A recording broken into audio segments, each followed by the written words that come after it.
and believe it. How are we doing today, guys? We're doing good. Wonderful. Awesome. Hi, Branson. Yes, hi, Hey, everybody. Branson. It's a big night for Branson tonight. Oh, yes, it is. Yeah, we're very excited about the change of hierarchy and, how that's all going to play out. Yeah, I really believe in our new leadership, and it's really exciting because they believe in our music shows in this town, and that's something that we're really passionate about. So I've gone a whole podcast before without even introducing my guests. Sometimes you just get going. So we want to go ahead and introduce JJ and her daughter, Katie Wright. Yeah, hey, Katie. How you doing? How you doing? Awesome, guys. So we've got, I was explaining to you guys before it started, we've got some questions here. They're going to be fun. They're going to be about movies and arts and music and all that kind of stuff. Wonderful. So, alrighty. So the first question, it's kind of a little bit like what your bio is, so to speak, but it's fashioned in a certain standpoint. So the question is, what is your history with the arts? And that goes way back. Yeah, for me. so why don't you go ahead and start, I want Mom? Mom to start first. Okay. Since you go back a little further, yes. Well, I started way back. Probably my interest in music was piqued with, I'm going to go way back, John Denver. Wow. He was like my first love and inspiration for music. And that was like age 10. And I had to have every album. I had to go see him like 3 or 4 times in concerts. So, and he was a good inspiration because he had a very positive music. Yeah. That's the thing that really impressed me about John Denver is that he had very positive influence on music. It was more uplifting. It wasn't just this negative stuff. Even now you're hearing a lot of that. Yeah. So it's all the very positive things. So I guess that would be the foundation for what became Masterpiece, which is our group. And we go by Masterpiece because that's my group. That's my production company. Yeah. So obviously Masterpiece is what we go with. And Katie and I are both mother and daughter. I have another daughter, but she sings, but she's at college right now. Yeah, I saw pictures for sure. Yeah, she's graduating from KU this year. Yeah, so, awesome. So where did you grow up? I grew up in a little town in western Iowa called Carroll. Okay. Now, Katie and Angela, my 2 daughters, were born in Cedar Rapids, Iowa. So, very cool. Yes. Awesome. Because I really like, because you mentioned John Denver, you know, and that's that kind of that country western style, which is interesting because I guess if you divide Western is over here and country is over here. I come from the countryside, right? So, but I like that. So that's why I always ask people where they're from because I think you can learn a lot about somebody when you learn about their roots in these sort of geographic regions. So being Iowa is like the Midwest and you're looking towards the Colorado that John Denver sang about and the whole thing, you know, so. He had his favorite areas. I have my favorite areas. Yeah. I mean, obviously I've been, believe it or not, even though I grew up in Iowa, I've been to England, I've been all over, and so I've seen lots of beautiful country, but nothing compares to the Ozarks. I love the Ozarks. Amen. So I love that. my grandparents retired down here when Grandpa retired from the factory Caterpillar. Okay. And they decided to buy land down here. It was Yeah. a big decision because I think Grandma wanted to go to the Smoky Mountains, but Grandpa wanted down here, so he bought land down here. I gotcha. So this is my connection. Hey, you can't go wrong with either. I'm from the Smoky Mountains, you know. Yeah, so there you yeah, go. that's awesome. There All right, you go. so Katie, and this is going to get into, so, you know, your mom talked about some of the artists that she loved. Well, who are some of the artists, and I know some of them, but who are some of the artists that you grew up loving? Well, my love for music started, I guess, I didn't really take it seriously till I was about 15, 16 years old. But I can remember many times when I was growing up, my mother would play Christian artists like Michael W. Smith, Michael Jackson, and others. And I did, when I was around my junior year of high school, I did a couple of talent shows in high school. Originally I wanted to do it in my sophomore year, but I kind of chickened out because I was afraid of what others would think. But junior year of high school, I kind of got the courage to actually show off what I can do, and as soon as I heard people cheering in the audience, I immediately fell in love and thought, yes, this is what I want to do. Yeah. And then after that, my love for music grew even more as I graduated from high school, and She got involved in band.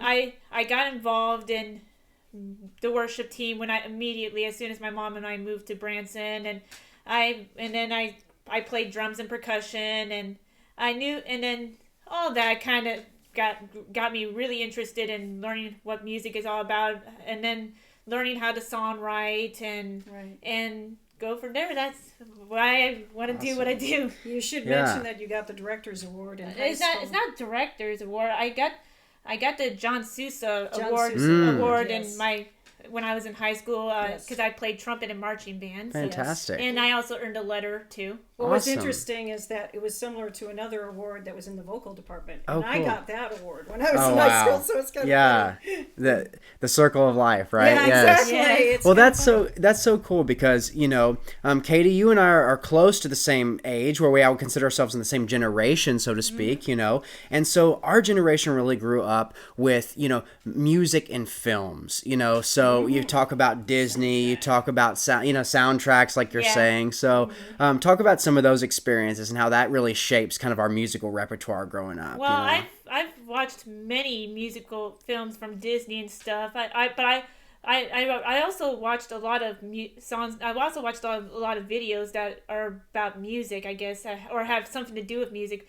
I don't know if you've ever seen this film. There's a film that came out in 2017. It's an animation film called Rock Dog, and I don't think so. Well, anyway, I've heard of it. Rock Dog. Yeah. And what inspired me about that film is when I saw that film and saw how this dog was wanting to be a musician and wanted to learn about songwriting. The truth is, I got my inspiration from wanting to learn how to songwrite from that film. I love it. Hey, we can get our inspiration from everywhere. There was a movie that Glenn Campbell starred in called Rock-a-Doodle. It was like animated. Have you guys ever seen that with the rooster? That yeah. That's so. When I was growing up, that was something that's similar to what you're saying. And I really like those kinds of musical theater or music and films because those are the ones that really tell a story.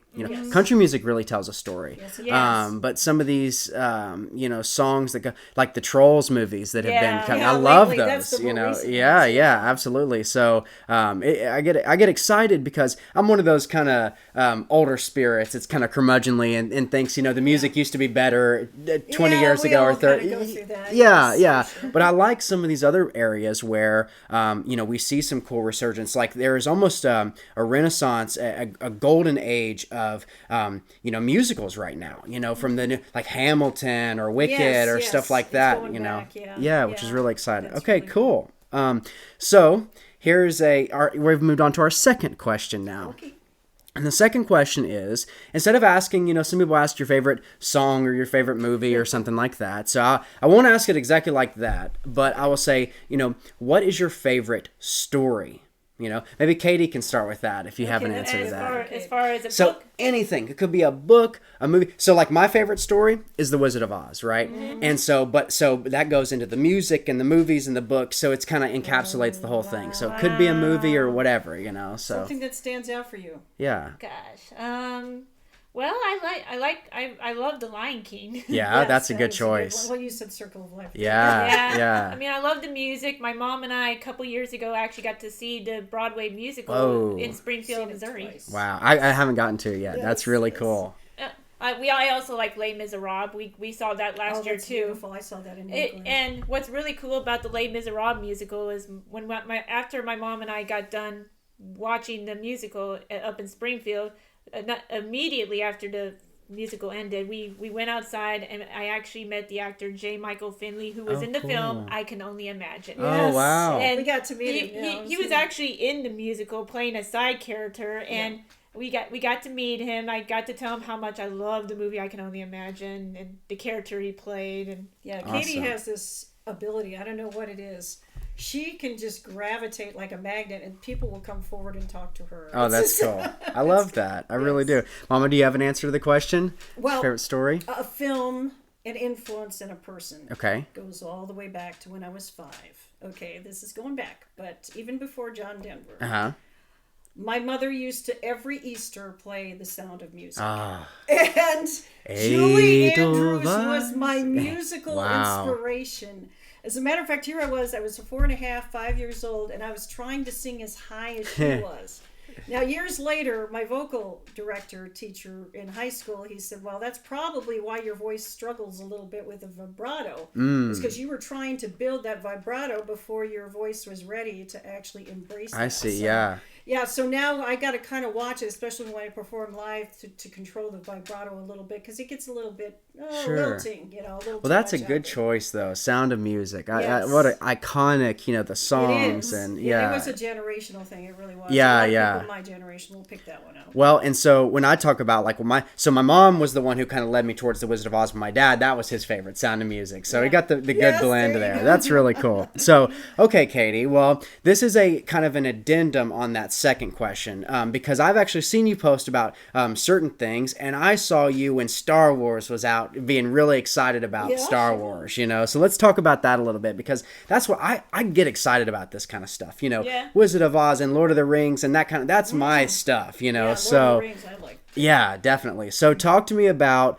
kind of the new 3 Star Wars movies. How'd you feel about those, Well, obviously, out of all 3 of them, I kind of feel the Rise of Skywalker was the best, because the one thing that kind of hit me was the ending where Rey was talking to these Force ghosts, Force spirits, whatever you want to call it, and she heard Obi-Wan, Anakin Skywalker, and Mace Windu, and Qui-Gon Jinn. When I heard all those, oh man, I just immediately said yes. Because, I mean, especially the Anakin part, because I was really hoping they would bring Anakin into this a little bit, and being able to hear him briefly in the film again kind of got me excited a little bit. Exactly. Because to be honest, I'm a huge Anakin Skywalker. Anakin, that's cool. Awesome. That's cool.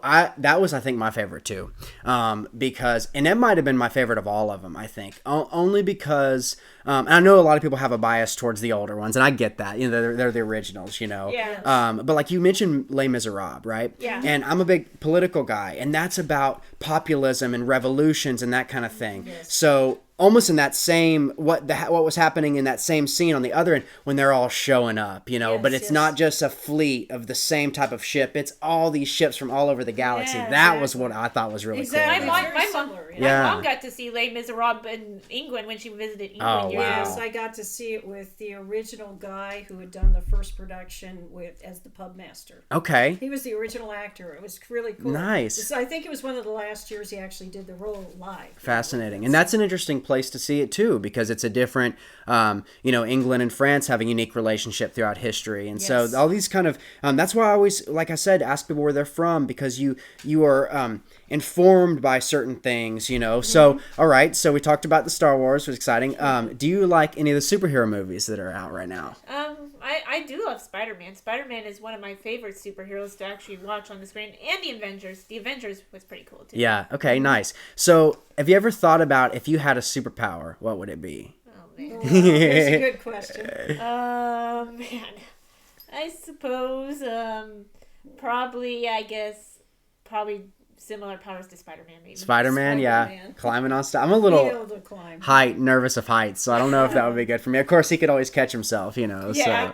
I suppose the only thing that I really love, that I would love to have the ability to do something powerful with, would be my voice. My voice would just shoot out and something wonderful would happen or something. They've never really had a character. That's surprising. You'd think they might have had a character like that. Yeah, kind of a musical thing. Very interesting. Okay, that's a good answer. One time we were at this, it was some kind of camp that I did for a field trip in school, and this lady, they asked that question, and she said she would like to do photosynthesis, so she didn't have to eat. She could just absorb the sun. That's a pretty good one, That is an interesting one. Yeah, I liked that. So, okay.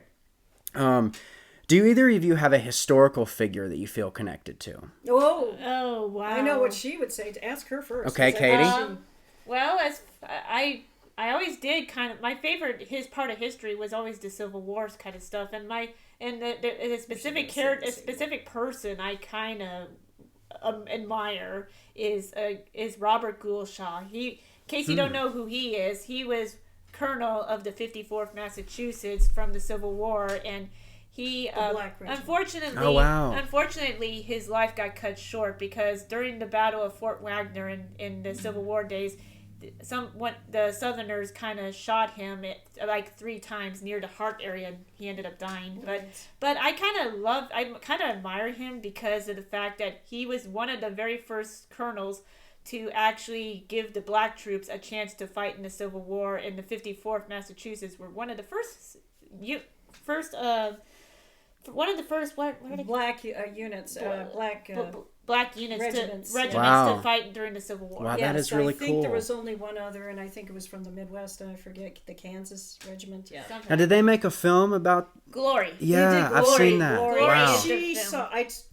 I went and saw the movie because I've been involved when I lived in Virginia with my former husband. Mm-hmm. I did Civil War reenacting. Okay. So I met a guy on one of my, endeavors with Civil War reenacting that told me he'd been in all three movies. Wow. Glory, Gettysburg, and then the one, the other one, Gods and Generals, yeah. Yeah, so he had done a role in all three of them. That's really cool. And this is hardcore Civil War reenacting because he had two costumes. He had a Confederate and a Union one. Yeah. So he did both sides. Interesting. Yeah. I'm a history guy. I love your zest for history. I hear it in your voice, And what's cool is that I never really understood why the Civil War was so fascinating for a long time. And then, I went up to, in Springfield, the battlefield. Yes. And what was so cool, Wilson's Creek, and what was so cool about it to me was that, like I said, I love Lord of the Rings. And when you're reading those stories, it talks about the battle. And these guys are set up on this mountain. And these are, so you go through the different places in Wilson's Creek and you see, oh, this was a hill where this guy was set up on. And you can actually see the strategy of it all. Yes. And I thought that was really cool. You should visit Gettysburg. I've seen Gettysburg twice now. Wow. And the kids have seen it 3 times, I think.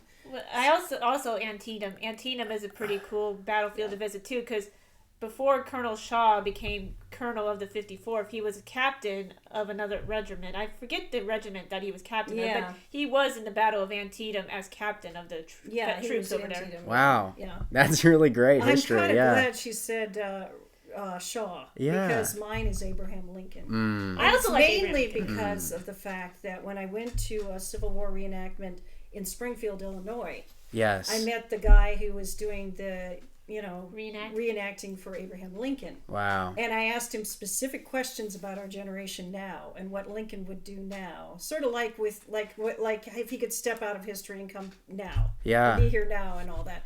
And at the time, I think it was how old were you? You were only 5 years old. I think this was in 1995. Yeah.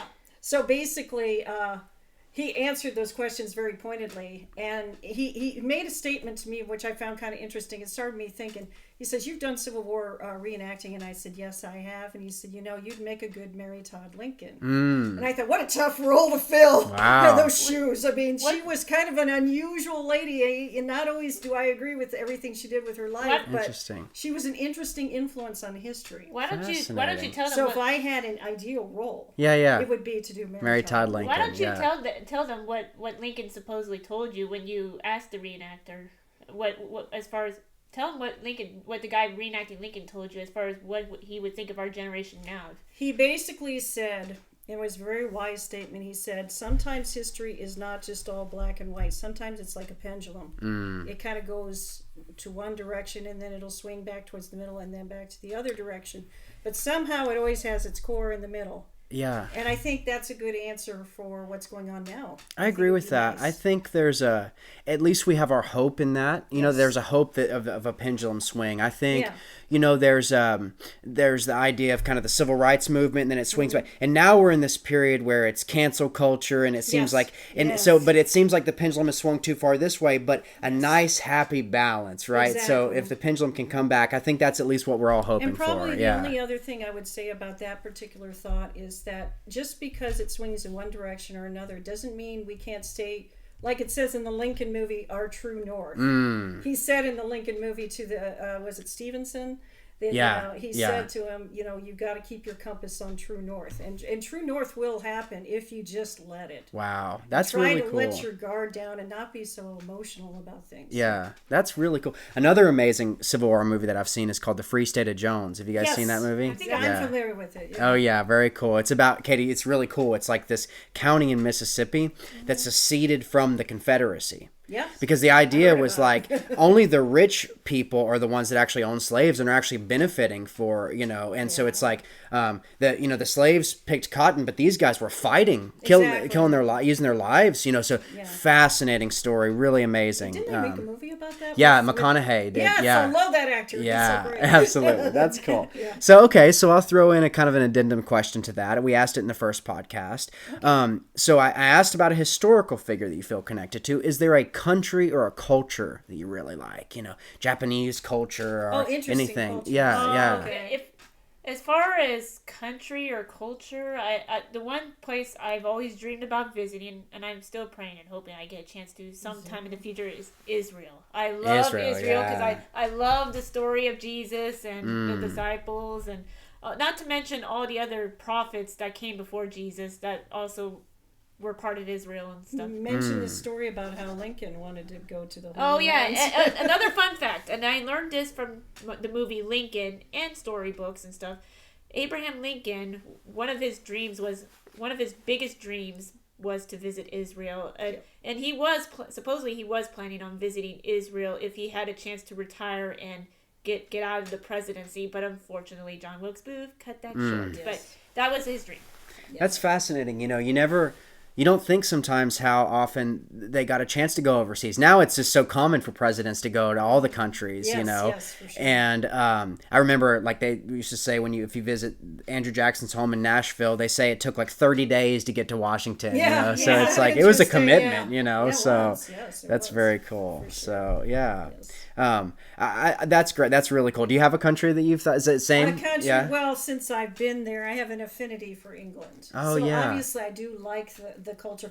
I mean, it's so similar to America, but yet Americans are so different than the English. I mean, I found that out when I got over there because they came up to me and asked me questions about the Civil War. Oh, wow. And they found out I'd been involved in that kind of stuff. And it was fascinating to think they'd be interested in our 200-plus year history. And they've got thousands of years of centuries of history, but yet they're interested in our little history. So absolutely. Yeah. Very cool. All right. So we want to play a little game here. Okay. Sounds good. And it's kind of we've got a few questions, not too many, but they're kind of fun little questions, Okay. So Katie, if you had to pick one of these three, Michael Jackson songs, okay? Because I know you love Michael Jackson, so you have to pick one of these three, okay? Okay. Billie Jean, Thriller, or Smooth Criminal. Pick your favorite of those. Oh man. Kind of hard, huh? Okay, I'll go with Thriller. Okay, awesome. And then you already answered my second question, but I'll ask you to elaborate a little bit more on maybe the other. So Force Awakens, Last Jedi, or The Rise of Skywalker, and you already said you like The Rise of Skywalker. Yeah. So I wonder if you had to put a second one, if you had to put them in order, which one would be the second one? Okay. Probably The Force Awakens. I do love The Force Awakens. Yeah, very cool. That was the one that kind of started this new trilogy, introduced the new characters. Okay, awesome. All right.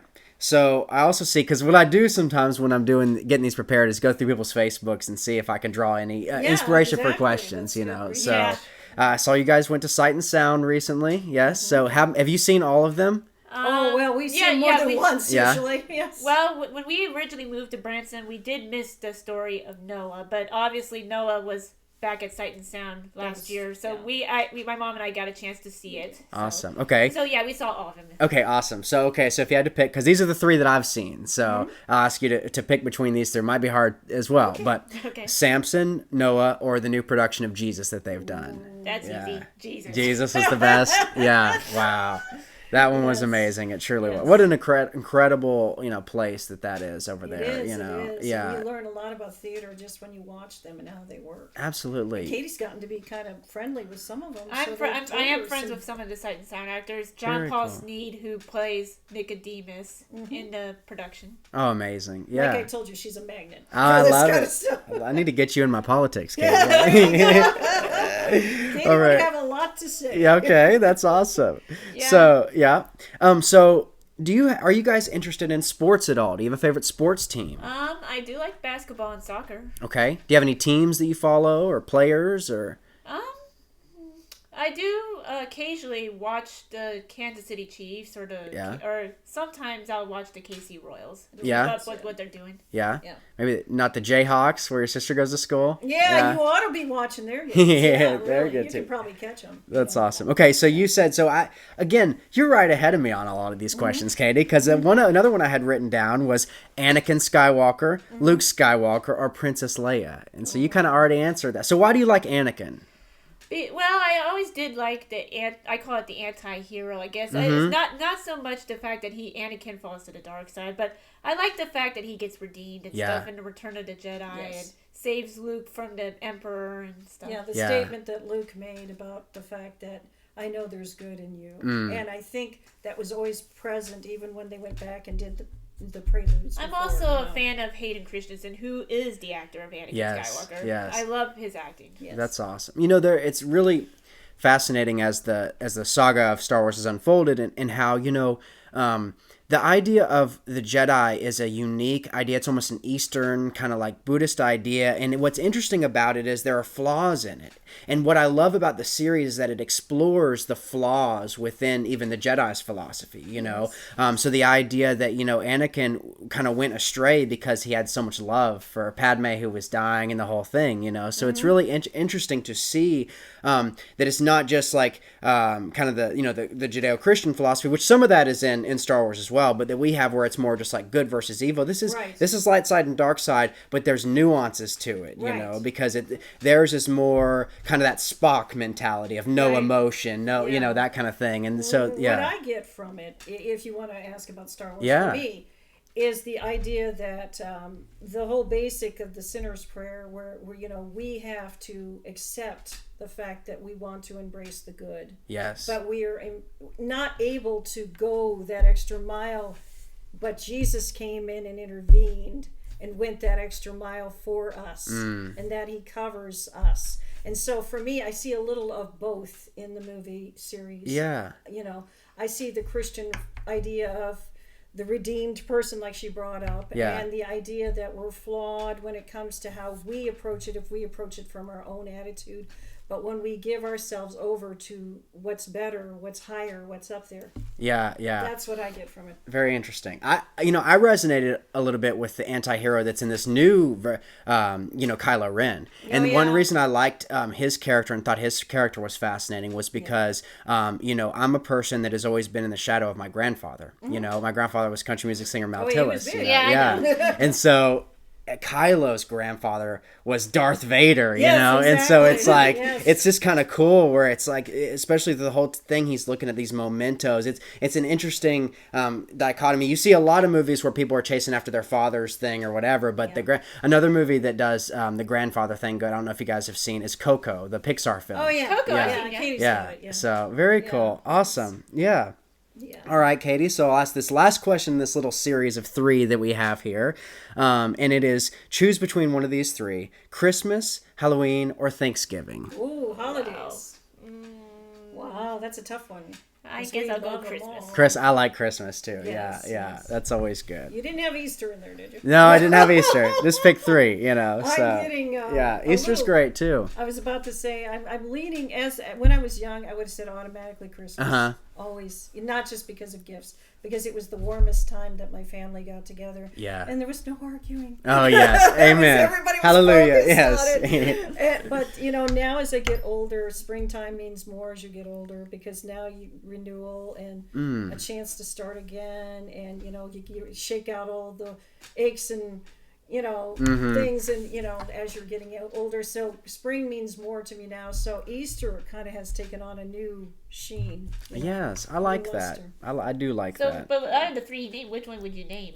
Okay, of these 3, Christmas of these 3. Yes, I agree. Yes. All right, so we just got a couple more questions here, but I like the pace that we're going at, so that's awesome. Okay. So, how do you guys feel about, we asked you about kind of the history of the arts and everything, your history. So how do you feel about the arts currently in Branson? The reason we want to always ask this question is because this is really what the whole Song of Hope movement that I've started is really all about, So yeah, go ahead, Katie. So as far as the theater or the Branson Regional Arts Council? Just overall your feelings. Everybody has got different ideas about what the future is of our arts. Everyone has ideas about maybe what it should be and what it shouldn't be. Just give me some of those thoughts on that kind of thing. Well, as far as of all the shows I've seen in Branson, I really don't have anything to complain about, because each of the people I've had a chance to meet or see in theater or any show for that matter, I've always enjoyed what they do. I agree. As far as the music and the way they entertain and stuff. I've enjoyed it. Yeah, that's so awesome. Because I've been such an advocate for this industry, you have to sample the product that you're promoting, Exactly. Otherwise, so I've been to over 100 shows in 2 years. And another fun fact about us, when we first were considering moving to Branson, my mom and I, back when we were living in Carroll, Iowa, we were choosing between many different tourist areas before we chose Branson. like we were looking at Florida or California and Branson. Well, that was her idea. Branson was also on the list too. But I kind of wanted to stay closer to home. But, yeah. But eventually, in the end, when it came to choosing which of the three we wanted to move to, eventually we chose Branson because. What did you say? Why you chose Branson? I chose Branson because it's closer to home, meaning my grandparents had been down here. My mother lived in Carroll at the time, and so obviously I kind of wanted to keep close connection. And then we also chose it because obviously rent is a lot cheaper here than all the other places. For Branson, for me, Branson is family oriented. Amen. And it's not just because it's safe family oriented. That's all a very valid part of that. But what I like about it is that, I love history. Yeah. My daughters love history. I can hear it. We can take that history and apply it to our entertainment, which makes every form of entertainment valid when it comes to telling a story about Branson. Yeah. See, I'm not in favor of some of the people on Facebook have been saying, get away from that's what I've been fighting. Twangy country music stuff. I say that's not valid because that's a part of Branson history. Yeah. We got to be willing to look at it. I mean, Nashville has no problem with it. Yeah. So why should we? Yeah. What I always try to say is that people talk about Branson diversifying, and that's great. What I always try to say is we need to diversify sort of through our music first. You know? I think that's a good idea. Yeah, and you keep that that base of what we've always been, which is the country music, and that's the core. And then you can have all kinds of shows that are on the periphery, but at the end of the day, keep it shows. That's what I'm all about. Well, I'll give you an example. We're working on a new album right now, and it's going to be a Christian album, and it's kind of got a little bit of gospel, a little bit of worship. But I was looking at 3 different versions of Unclouded Day, and I found 3 different styles. I even found a really bluegrass style of it, and I thought, well, that's real interesting. I wouldn't have thought of singing it that way. Yeah. But it's kind of interesting that when you start doing the research, this is how we can diversify the music and still stay in touch with our roots, is that you can take a song that goes all the way back to the Carter family, pull it forward, give it a new vibe by doing it in a different style.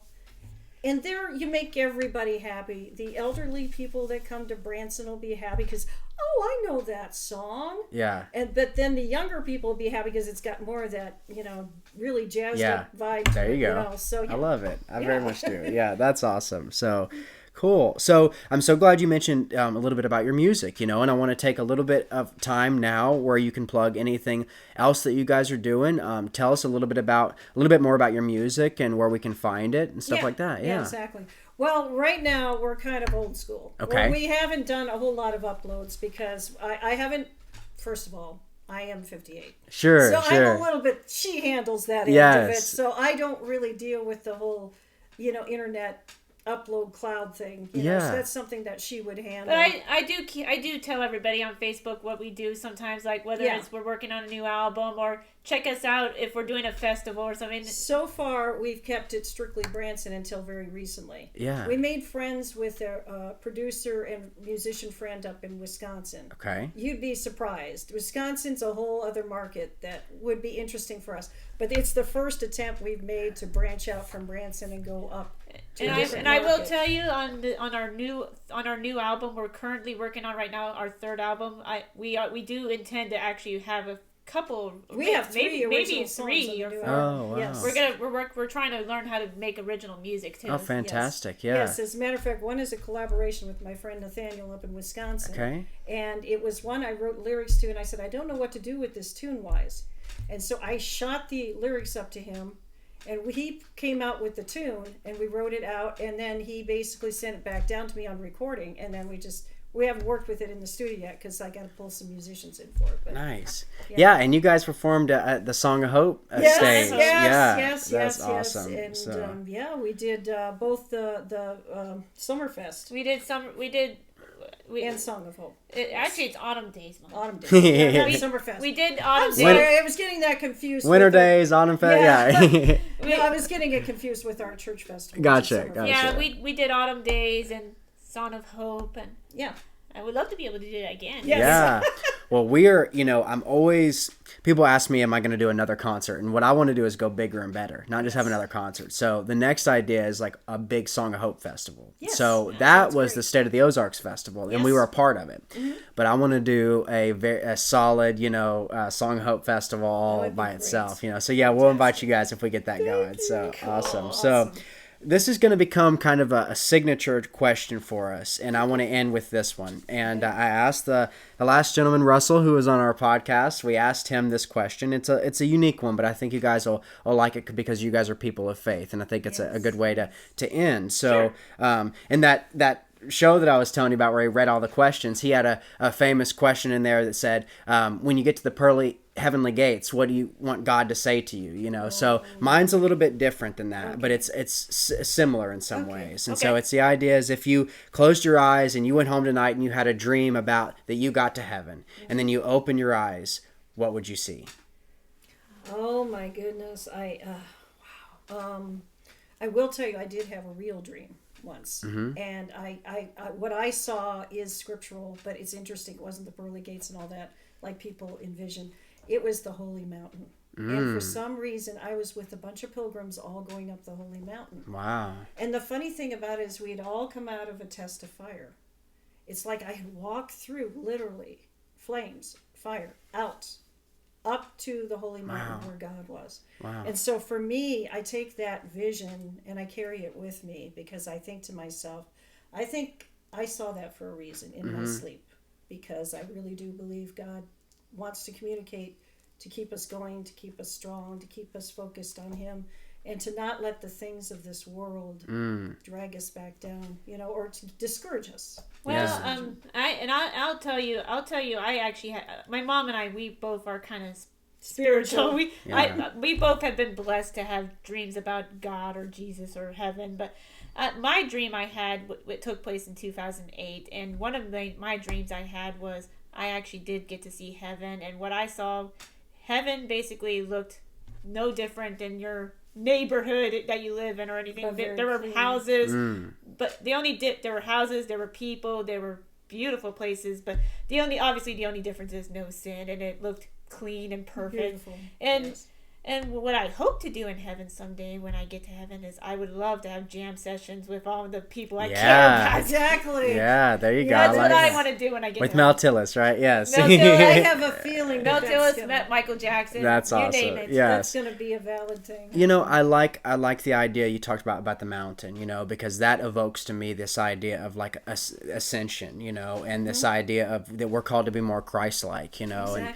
And constantly it's almost better to be, a sinner that's looking up the mountain, in jail, but you've turned to Christ, than a person who's been lauded as a saint, but you're full of sin, Yes, so exactly. you're on the mountain looking down, but you can be the lowest part of the mountain looking up, and that's where Christ, wants us to be. Well, I kind of interpreted it as that with the sin, but I also interpreted it with the Holy Spirit cleansing. So I actually thought the fact that I walked out of this raging fire, kind of like a Daniel experience, where the lion's den type thing. Yeah. And then walked up the mountain tells me that the Holy Spirit burns with fire and cleanses us, and then we can go forward and have the strength to finish the race, as Paul said. Yeah. I love it, you guys. This has been a good time. I appreciate you guys coming on my show. Marshall, it's so great to talk with you and get to know you better. Yeah. Wow. Yeah. Gives us a whole perspective. For sure, definitely. Katie, thank you so much for being here. You're welcome. Yeah, it's awesome. Yes. We